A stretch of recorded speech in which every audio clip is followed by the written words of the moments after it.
नमस्कार, स्वागत है आप सभी का एबी स्टार न्यूज में और मैं हूं आपके साथ जुबैर चौधरी। वक्त तो चला है हमारी देवभूमि का, जहां बात करेंगे अंकिता भंडारी हत्याकांड की। अंकिता भंडारी हत्याकांड में अंकिता के पिता ने सीएम पुष्कर सिंह धामी को एक पत्र लिखा है, जिसमें उन्होंने आरोपियों के शासकीय अधिवक्ता को लेकर कार्रवाई करने की मांग की है। पौड़ी में अंकिता भंडारी के पिता वीरेंद्र भंडारी ने अंकिता हत्याकांड केस में डीएम पौड़ी के माध्यम से सीएम पुष्कर सिंह धामी को एक पत्र भेजा है। इस पत्र के माध्यम से अंकिता भंडारी के पिता ने सीएम पुष्कर सिंह धामी से मांग की है कि वह अंकिता भंडारी हत्याकांड के तीनों आरोपियों की तरफ से पॉलीग्राफ टेस्ट और नार्को टेस्ट के खिलाफ कोर्ट में पैरवी कर रहे शासकीय अधिवक्ता अमित साजवान पर कार्रवाई अमल में लाए। इस दौरान अंकिता भंडारी के पिता वीरेंद्र भंडारी ने बताया कि शासकीय अधिवक्ता की जरूरत उन्हें थी, लेकिन इस केस में आरोपियों की पैरवी शासकीय अधिवक्ता की तरफ से की जा रही है। उन्होंने बताया कि आरोपी पुलकित सौरभ और अंकित की तरफ से कोटद्वार जुडिशियली मजिस्ट्रेट भावना पांडे की अदालत में कोटद्वार एसडीएम कोर्ट में नियुक्ति सहायक जिला शासकीय अधिवक्ता अमित साजवान की तरफ से अंकिता हत्याकांड के तीनों आरोपियों की तरफ से हलफनामा दाखिल कर आरोपियों के नार्को और पॉलीग्राफ टेस्ट के खिलाफ पैरवी की शासकीय अधिवक्ता की तरफ से की जा रही है, जबकि इससे पहले इनके ही जूनियर जितेंद्र रावत, जो कि रिमांड अधिवक्ता ने आरोपियों की बेल एप्लीकेशन कोर्ट में दाखिल कर नियम और न्याय विरोधी कार्य किया था। ऐसे में दोनों ही वकील पर कार्रवाई करने के लिए वीरेंद्र भंडारी ने सीएम पुष्कर सिंह धामी को पत्र लिखा है।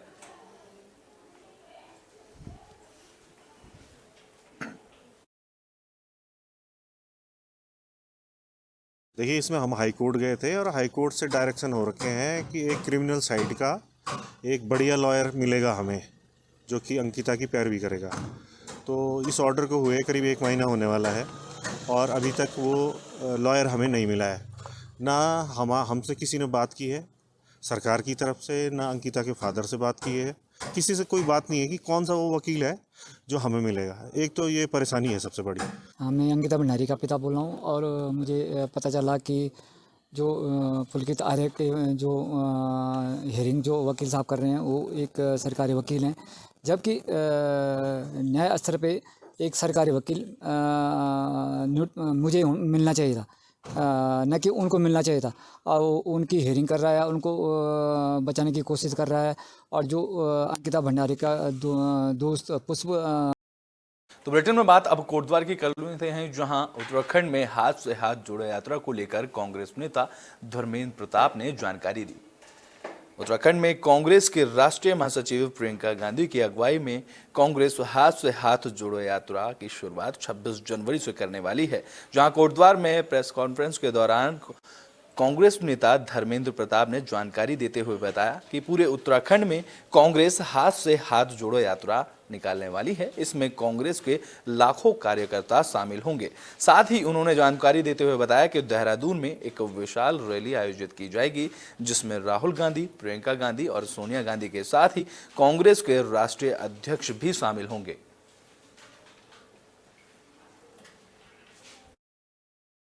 ये मुख्यमंत्री का दायित्व नहीं है।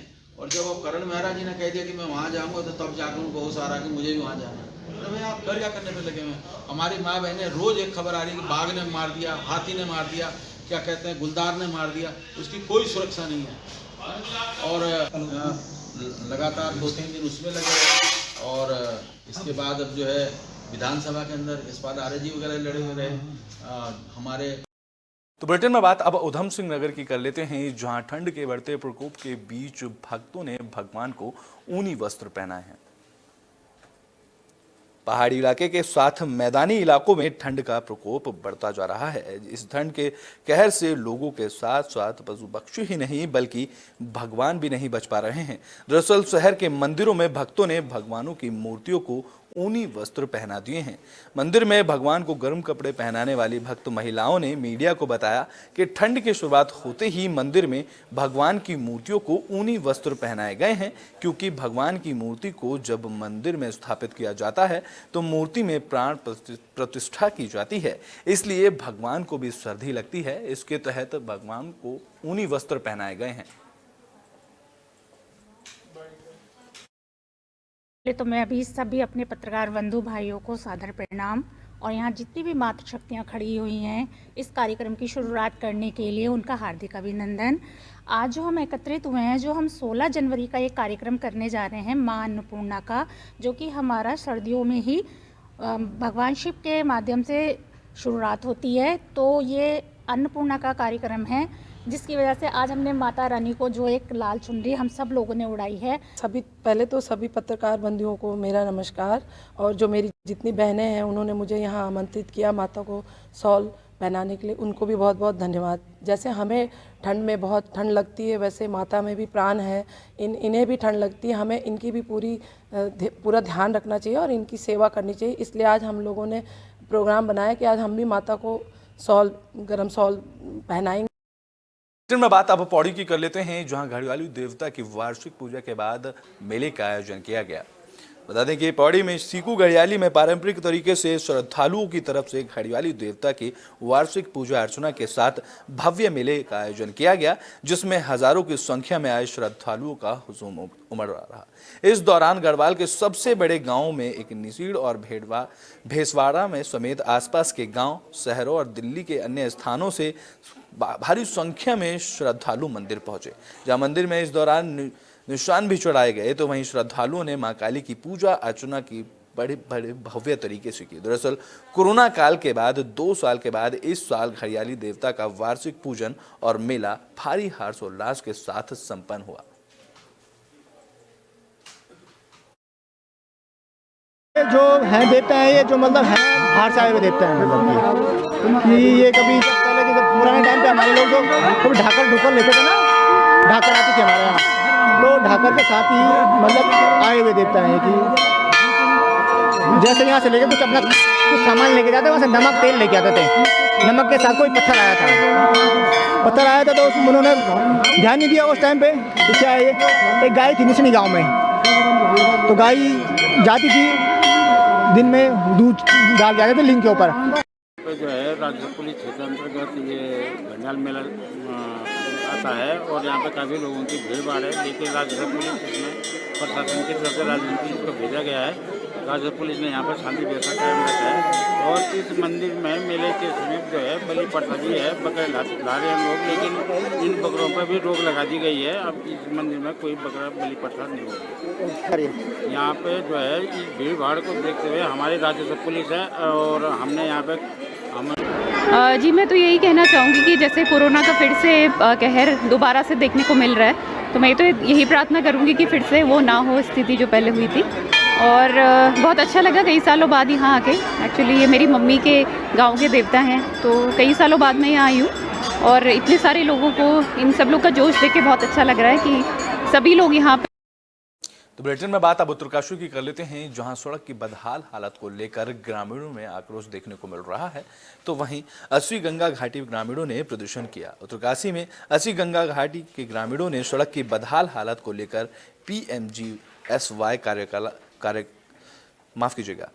PMGSY कार्यालय में विशाल आक्रोश प्रदर्शन किया। इस दौरान ग्रामीणों ने अधिशासी अभियंता का घेराव करते हुए ऑफिस में ताला लगा दिया, जिसके तहत ग्रामीणों ने ढोल दमाऊ के साथ जिलाधिकारी कार्यालय पहुंचे और जमकर प्रदर्शन किया। इस दौरान ग्रामीणों ने कहा कि जिला मुख्यालय से 5 किलोमीटर की दूरी पर यह सड़क शुरू होती है, लेकिन उसके बाद भी शासन प्रशासन इस सड़क की कोई सुध नहीं ले रहा है।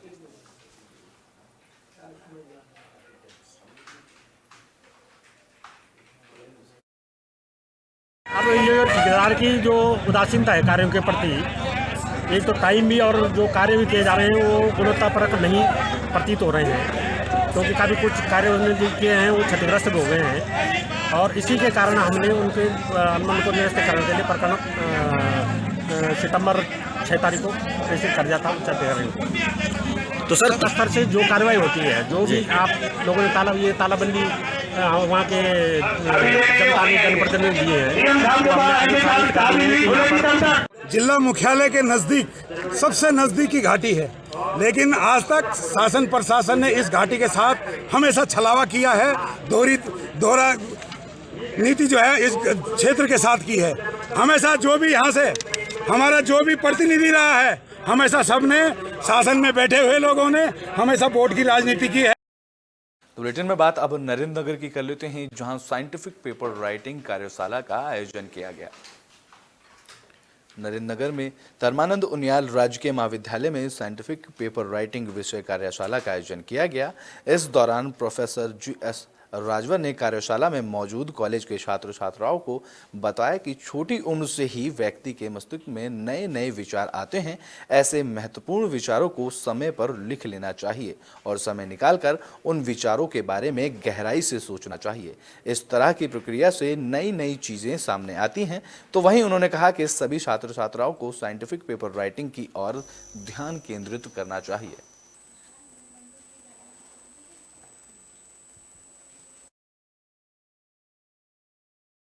साइंटिफिक पेपर राइटिंग जो है वो सिर्फ साइंस से रिलेटेड नहीं है, ये अपने आप में एक स्किल है जिसको डेवलप करना ज़रूरी है। और जब हम डॉक्यूमेंटेशन की बात करते हैं नॉलेज के, तो वो सिर्फ साइंटिफिक डेटा के डॉक्यूमेंटेशन की बात नहीं है। वो ये है कि आप जो भी ज्ञान जिसको वापस बाद में अनुप्रयोग किया जा सके, जिसके प्रयोग के द्वारा और नए नवाचार के द्वारा नई चीज़ों को सोचा जा सके और उसको विभिन्न आयाम दिए जा सके। ये workshop government degree college Narendra Nagar के भौतिक विज्ञान विभाग द्वारा एक दिवसीय वर्कशॉप है, एक दिन के लिए आयोजन इसको किया गया है। इसका उद्देश्य प्रमुख ये है कि कोई भी छात्र या कह सकते हैं रिसर्च स्कॉलर या कोई स्टूडेंट अगर कोई रिसर्च करना चाहता है तो वो अपनी चीज़ को, जैसे कोई उसने एक्सपेरिमेंट किया या कोई डेटा उसने लिया, उस डेटा को किस तरह से प्रेजेंट करें, किस तरह से उसको लिखें और किस तरह से उसको ऐसा बनाएं कि जो हम और लोगों को भेज सकें उसको, या किसी जर्नल में प्रकाशन के लिए उसको भेज सकें। जो विचार आए और उनको हम जो लिख लें और फिर उसके बारे में जो सोचें और उसमें फिर रिसर्च करें, मेरे हिसाब से वो जो जन कल्याण के लिए बहुत अच्छा हो सकता है।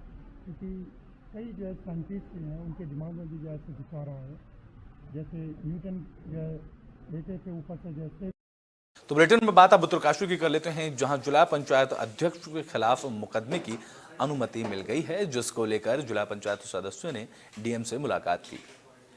उत्तरकाशी में राज्य सरकार ने जिला पंचायत अध्यक्ष दीपक के खिलाफ मुकदमे की अनुमति दे दी है। दरअसल पुलिस मुख्यालय में जिला पंचायत अध्यक्ष के खिलाफ मुकदमे की फाइल की इजाजत के लिए सरकार को भेजी गई थी। इसको मंजूरी दे दी गई है, जिसे देखते हुए जिला पंचायत सदस्यों ने डीएम अभिषेक रोहेला से मुलाकात कर तुरंत कार्रवाई करने की बात कही। आपको बता दें कि उन पर आरोप है कि 2018 से 19 में जिले में कोई विकास कार्य कराए नहीं गए थे और जो कराए गए थे उनमें लापरवाही बरती गई थी। इन विकास कार्यों की संख्या 748 है, जहां एसआईटी ने नवंबर महीने में जांच पूरी करने के बाद अध्यक्ष के खिलाफ मुकदमा दर्ज करने की मांग को लेकर फाइल शासन को भेजी थी।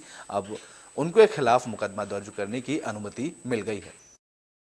पंचायत उत्तरकाशी में जो वित्तीय अनियमितताएं, भारी भ्रष्टाचार हुआ, उसके संबंध में शासन ने जांच कराई, एसआईटी जांच कराई, डीएम साहब से जांच कराई, कमिश्नर साहब से जांच कराई, भारी वित्तीय अनियमितताएं की पुष्टि की गई और शासन ने जिला पंचायत अध्यक्ष के खिलाफ मुकदमा दर्ज करने के आदेश दे दिया।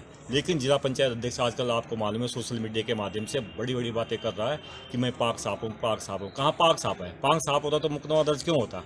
इस जनता को गुमराह कर रहा है और मैं शासन प्रशासन से। इनके आखिरी में बात उत्तरकाशी के क्षेत्र पंचायत नौगांव की कर लेते हैं, जहां जिलाधिकारी के तहत बैठक का आयोजन किया गया। इस दौरान राणा चट्टी में आयोजित बीडीसी में जनप्रतिनिधियों की तरफ से विभिन्न समस्याओं को सदन में उठाया गया। तो वहीं जिलाधिकारी अभिषेक रोहेला ने समस्याओं के निस्तारण करते हुए उनकी सूचना संबंधित जनप्रतिनिधियों को दिशा निर्देश दिए।